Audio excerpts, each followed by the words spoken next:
Hello friends, இன்றைக்கி நம்ம ஒரு ஈவினிங் ஸ்நாக்ஸ் ரெசிபி தாங்க பார்க்க போகிறோம். இன்ஸ்டண்ட்டாக செய்யக்கூடிய நல்ல ஒரு மொறுன்னு முறுக்கு தாங்க இன்றைக்கி ரெடி பண்ண போகிறேன். மாவெல்லாம் அரைச்சி கஷ்டப்படாமல் நம்ம வீட்டில் இருக்கக்கூடிய பொருட்களை வச்சு எப்படி நம்ம ஒரு அட்டகாசமான மொறுன்னு முறுக்கு ரெடி பண்ணுறோம் அப்படின்றத இந்த வீடியோக்குள்ளே போய் பார்க்கலாம்.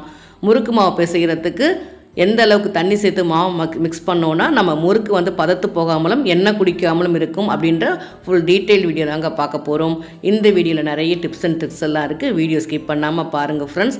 நம்ம சேனலில் முதல்முறையாக பார்த்தீங்கன்னா மறக்காமல் என்னோட விகாசம் இல்லை சப்ஸ்கிரைப் பண்ணிட்டு பக்கத்தில் இருக்கக்கூடிய பெல் ஐக்கானை கிளிக் பண்ணிக்கோங்க. வாங்க இப்போ நல்லா ஒரு மொறுன்னு முறுக்கு எப்படி ரெடி பண்ணுறோம் அப்படின்றத வீடியோக்குள்ளே போய் பார்க்கலாம். முதல்ல நம்ம வெண்ணெய் உருக்கிக்கலாங்க. அடுப்பில் சின்னதாக ஒரு பேன் எடுத்து வச்சுருக்கேன். ஃபஸ்ட்டு ஒரு 3 கியூப் சேர்த்துருக்கேன். திரும்ப இதே அளவில் 2 கியூப், மொத்தத்துக்கு 50 கிராம் அளவுக்கு வெண்ணெய் எடுத்திருக்கேன். இது அன்சால்டட் பட்டருங்க. அன்சால்டட் பட்டர் சேர்த்து நம்ம முறுக்கு செய்யும் போது முறுக்கு பார்த்திங்கன்னா நல்ல மொறுன்னு கிறிஸ்பியாகவே இருக்கும். முறுக்கு பதத்து போகாமலும் இருக்கும். இந்த மாதிரி நீங்கள் ட்ரை பண்ணி பாருங்கள். நமக்கு வெண்ணெய் லைட்டாக உருகினா போதும், நெய்யாக மாறிடக்கூடாது. இந்த ஸ்டேஜில் நான் அடுப்பை ஆஃப் பண்ணிடுறேன், ஆறிட்டு இருக்கட்டும். அடுத்து நம்ம முறுக்கு மாவு பிசைகிறதுக்கு நம்ம தண்ணி ஹீட் பண்ணிடலாம். ஒரு பவுல் எடுத்து வச்சுட்டேன். இது மொத்தத்துக்கு மெஷரிங் கப்பில் 4 கப் அளவு தண்ணி சேர்த்துக்கிறேங்க. முதல்ல 1 கப் அளவு சேர்த்துட்டேன். இது 2வது கப் அளவு, அடுத்து இது 3வது கப் அளவு, திரும்ப 4வது கப் அளவு. இது தண்ணி வச்சு அடுப்பில் ஹீட் பண்ணி சூடாகிட்டு இருக்கட்டும். அதுக்குள்ளே நம்ம மாவு சலிச்சு எடுத்துக்கலாம். ஒரு பிளேட் எடுத்து வச்சுருக்கேன், சலடை எடுத்து வச்சுருக்கேன். அரிசி மெஷரிங் கப்பில் முதல்ல 1 கப் அளவு மாவு சேர்த்துட்டேன். இப்போ 2வது கப் அளவுக்கு மாவு, இது நயம் அரிசி மாவுங்க. அடுத்து 3வது கப் அளவுக்கு அரிசி மாவு. மொத்தம் 3 கப் பார்த்திங்கன்னா மொத்தத்துக்கு 1/2 கிலோ அளவுக்கு வரும். மெஷரிங் கப்பில் 1/2 கப் அளவுக்கு பொட்டுக்கடலை சேர்த்துட்டு நல்லா ஃபைன் பவுடராக அரைச்சி எடுத்துகிட்டு வந்துட்டேன். இதில் மொத்தத்துக்கு ஒரு 6 டேபிள் ஸ்பூன் அளவுக்கு நம்ம பொட்டுக்கடலை மாவு சேர்த்துக்கலாம். 1 கப்புக்கு 2 டேபிள் ஸ்பூன் கணக்கு வச்சு மொத்தத்துக்கு 6 டேபிள் ஸ்பூன் அளவுக்கு பொட்டுக்கடலை மாவு சேர்த்துருக்கேன். இப்போ அரிசி மாவையும் பொட்டுக்கடலை மாவையும் சேர்த்து நல்லா சலிச்சுக்கலாங்க. நம்ம இந்த மாதிரி சலிச்சுட்டு முறுக்கு செய்யும் போது தான் முறுக்கு நமக்கு நல்லா வரும். இல்லைனா முறுக்கு புளியும் போது எண்ணெயில் பார்த்திங்கன்னா முறுக்கு வெடிக்கும். அதனால் நல்லா சலிச்சுட்டு அதுக்கப்புறம் முறுக்கு மாவு ரெடி பண்ணிக்கோங்க. இந்த மாதிரி சின்ன சின்ன குருணைகள்லாம் இருக்கும். அதனால் நம்ம சலிச்சுட்டு தாங்க முறுக்கு நம்ம ரெடி பண்ணணும்.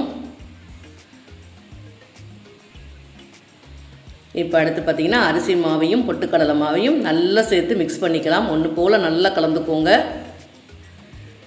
மிக்ஸ் பண்ணிவிட்டு திரும்ப ஒரு பொருளாக நம்ம முறுக்குக்கு தேவையானது எல்லாமே சேர்த்துக்கலாங்க. 1 டீஸ்பூன் அளவுக்கு மட்டும் டேபிள் சால்ட் சேர்த்துக்கிறேன். முறுக்குக்கு பார்த்திங்கன்னா ஒரு 80% தாங்க உப்பு டேஸ்ட் இருக்கணும். அதிகமான அளவுக்கு உப்பு டேஸ்ட் இருக்கக்கூடாது. அடுத்து 1 டீஸ்பூன் அளவுக்கு முதல்ல ஓமம் எடுத்துக்கிறேன். நல்லா கையில் சேர்த்துட்டு நல்லா க்ரஷ் பண்ணிவிட்டு சேர்த்துக்கோங்க. நல்ல வாசனையாக இருக்கும். ஓமம் சேர்த்துக்கலாம், இல்லை எள்ளு, கருப்பு எள்ளு, ஜீரகம் எது வேணாலும் சேர்த்துக்கலாங்க. நான் இன்றைக்கி ஓமம் தான் சேர்த்துருக்கேன். 1/2 டீஸ்பூன் அளவுக்கு நான் ஓமம் சேர்த்துருக்கேன். நல்லா ஓமம் சேர்த்துட்டு கையில் நல்லா க்ரஷ் பண்ணிவிட்டு சேர்த்துக்கோங்க. அடுத்து பார்த்திங்கன்னா ஒரு 1/2 டீஸ்பூன் அளவுக்கு மட்டும் தனி மிளகாய் தூள், லைட்டாக சின்னதாக ஒரு காரத்துக்காக 1/2 டீஸ்பூன் அளவுக்கு சேர்த்துக்கிறேன். உப்பு, ஓமம், மிளகாத்தூள் எல்லாம் சேர்த்து நல்லா மறுபடியும் மிக்ஸ் பண்ணிக்கலாம். அடுத்து உருக்கின வெண்ணெய் பார்த்திங்கன்னா ஒரு 3.5 டேபிள் ஸ்பூன் அளவுக்கு நான் சேர்த்துக்கிறேங்க. நம்ம முறுக்கிட்டு சேர்க்கும்போது அளவு ரொம்பவே கரெக்டாக இருக்கும். வெண்ணெய் அதிகமான அளவில் நம்ம சேர்த்துட்டோன்னா முறுக்கு அப்படி தனித்தனியாக உடஞ்சிருங்க. மொத்தத்துக்கு இப்போ 3.5 டேபிள் ஸ்பூன் அளவுக்கு நல்லா உருக்கின வெண்ணெய் சேர்த்துட்டு அரிசி மாவு, பொட்டுக்கடலை மாவு, வெண்ணெய் எல்லாம் சேர்த்து நல்லா மிக்ஸ் பண்ணணும். நம்ம எந்த அளவுக்கு மாவு மிக்ஸ் பண்ணுறோமோ முறுக்கு பார்த்திங்கன்னா அந்த அளவுக்கு டேஸ்ட்டு சூப்பராக இருக்கும். இந்த மாதிரி எல்லா பக்கமும் சேர்த்து நல்லா கையில் நல்லா கலந்து விட்டுக்கோங்க. இப்படி நம்ம பிடிக்கும்போது நல்லா நமக்கு பிடிக்க வரணும். இப்படி உதிர்த்து விடும்போது உதிர்ந்து வரணும். இந்த பக்குவத்துக்கு நமக்கு ரெடி ஆகிடுச்சு. அடுத்து பார்த்திங்கன்னா கெட்டி பெருங்காயம் நான் தண்ணியில் கரைச்சி வச்சுருக்கேன். அது பார்த்திங்கன்னா 2 டீஸ்பூன் அளவுக்கு நான் சேர்த்துக்கிறேன். தூள் பெருங்காயம் இருந்துச்சுன்னா ஒரு 1/2 டீஸ்பூன் அளவுக்கு சேர்த்துக்கோங்க. நான் தண்ணி நல்லா ஓரளவுக்கு லைட்டாக கொதிக்க ஆரம்பித்ததுக்கப்புறம் நம்ம மாவில் சேர்த்துக்கலாம். சேர்த்து நல்லா மிக்ஸ் பண்ணிக்கோங்க. கொஞ்சம் கொஞ்சமாக தண்ணி சேர்த்து மாவு பிசைஞ்சுக்கோங்க. தண்ணி சேர்த்துட்டு இந்த மாதிரி நல்லா கலந்து விட்டுக்கலாம். மொத்தத்துக்கு 4 கப் அளவு தண்ணி வச்சுக்கிறேங்க. கொஞ்சம் கொஞ்சமாக தண்ணி சேர்த்துக்கோங்க. தண்ணி லைட்டாக கொதிக்கிற பக்கம் வரும்போது இந்த மாதிரி தண்ணி சேர்த்து நம்ம மிக்ஸ் பண்ணிக்கலாம். இந்த மாதிரி கொஞ்சம் கொஞ்சமாக தண்ணி சேர்த்து நல்லா மிக்ஸ் பண்ணிக்கோங்க. மிக்ஸ் பண்ணிட்டு நல்லா கரண்டி வச்சே மிக்ஸ் பண்ணிக்கோங்க. நல்லா ஆறட்டுங்க. நல்லா ஆறினதுக்கு அப்புறம் நம்மளால் மாவு பிசைய முடியும். ஃபஸ்ட்டு தண்ணி சேர்த்து நல்லா மிக்ஸ் பண்ணிடலாம். அடுத்து பார்த்திங்கன்னா முறுக்கு புளியறதுக்கு எண்ணெய் ஹீட் பண்ணிடலாம். அடுப்பில் ஒரு பேன் வச்சுட்டு தேவையான அளவுக்கு எண்ணெய் சேர்த்துட்டு அடுப்பை லோ ஃப்ளேமில் வச்சுட்டு இப்போ நம்ம மீதி மாவை நல்லா பிசைஞ்சு எடுத்துக்கலாம். ஒரு பவுலில் தண்ணி வச்சுட்டு கையை நல்லா ஈரம் பண்ணிக்கோங்க. கையை நனைச்சிட்டு அதுக்கப்புறம் பிசைஞ்சுக்கோங்க. அப்படி இருந்தால் சூடு தெரியாது. ஓரளவுக்கு பாதி தாங்க ஆறி இருக்குது. நம்ம கொஞ்சம் கொஞ்சமாக கையை தண்ணியில் நனைச்சிட்டு பிசையும் போது நமக்கு ரொம்பவே கரெக்டாக இருக்கும். கொஞ்சம் கொஞ்சமாக பார்ட்டாக பிசைஞ்சுக்கோங்க. பிசையும் போது உங்களுக்கு ரொம்பவே ஈஸியாக இருக்கும். இந்த மாதிரி கொஞ்சம் கொஞ்சமாக நம்ம தண்ணி சேர்க்க வேண்டாம். கையை நனைச்சிட்டு மாவு பிசைஞ்சாலே போதும். அவ்வளோதாங்க. எல்லாமே நான் 3 பார்ட்டாக பிரிச்சுட்டு பிசைஞ்சிட்டேன் பாருங்கள். நல்லா சாஃப்டாக நல்லா அழுத்தி பிசைஞ்சுக்கலாம்.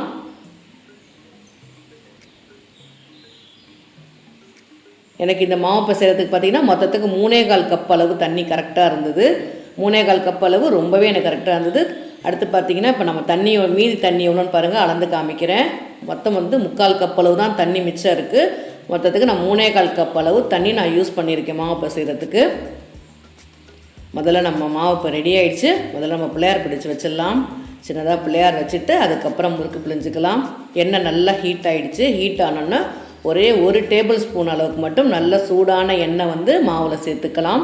இந்த மாதிரி சூடான எண்ணெய் சேர்த்து நம்ம மாவு பிசையும் போது முறுக்கு நல்ல இன்னமும் கிறிஸ்பியாக இருக்கும். நம்ம பிழிகிறதுக்கு ரொம்பவே ஈஸியாக இருக்கும். அதனால் நல்ல சூடான எண்ணெய் சேர்த்துருக்கேன்.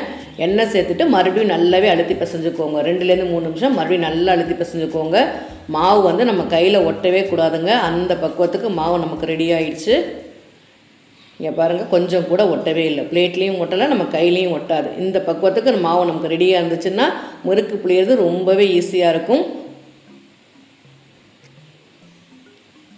இப்போ எண்ணெய் நமக்கு நல்லா ஹீட் ஆகிடுச்சு. அடுத்து பார்த்திங்கன்னா இப்போ முறுக்கு அச்சு பார்த்திங்கன்னா சின்ன ஹோல் தான் எடுத்திருக்கேன்.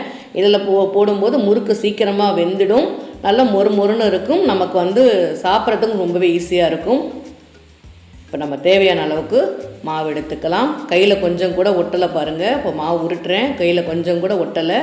இந்த பக்குவத்துக்கு மாவு நமக்கு சூப்பராக ரெடி ஆகிடுச்சு. இப்போ நம்ம முறுக்கு பிழிய ஆரம்பிச்சிடலாம். ஒரு பவுலில் தண்ணி வச்சுக்கோங்க. தண்ணி வச்சுட்டு நம்ம பிசைஞ்ச மாவை தண்ணியில் லைட்டாக டிப் பண்ணிவிட்டு அப்படியே முறுக்கு உரலில் வச்சுடுங்க. இந்த மாதிரி ட்ரை பண்ணி பாருங்கள் ஃப்ரெண்ட்ஸ். நம்ம உரலெல்லாம் எண்ணெய்லாம் தடவணும்னு அவசியமே இல்லை.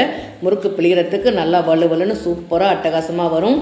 இந்த மாதிரி சார்னிலையும் லைட்டாக எண்ணெய் அப்ளை பண்ணியிருக்கேன். அப்ளை பண்ணிவிட்டு அதுக்கப்புறம் முறுக்கு வச்சுட்டு எப்பொழுதும் போல் முறுக்கு பிழிஞ்சிக்க வேண்டியதாங்க.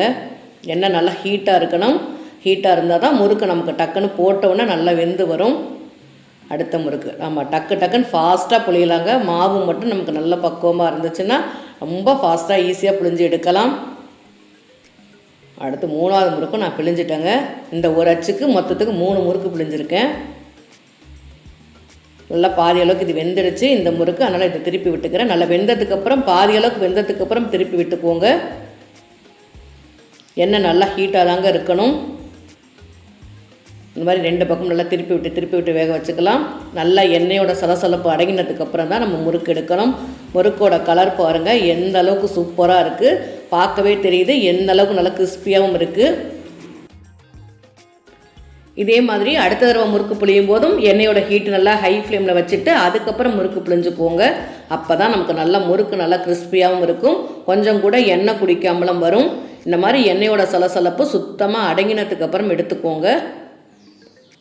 முறுக்கு பார்க்கவே ரொம்பவே சூப்பராக வந்திருக்கு ஃப்ரெண்ட்ஸ். டேஸ்ட்டும் ரொம்பவே நல்லா இருக்குது. வாங்க இப்போ நம்ம முறுக்கை டேஸ்ட் பண்ணி பார்க்கலாம்.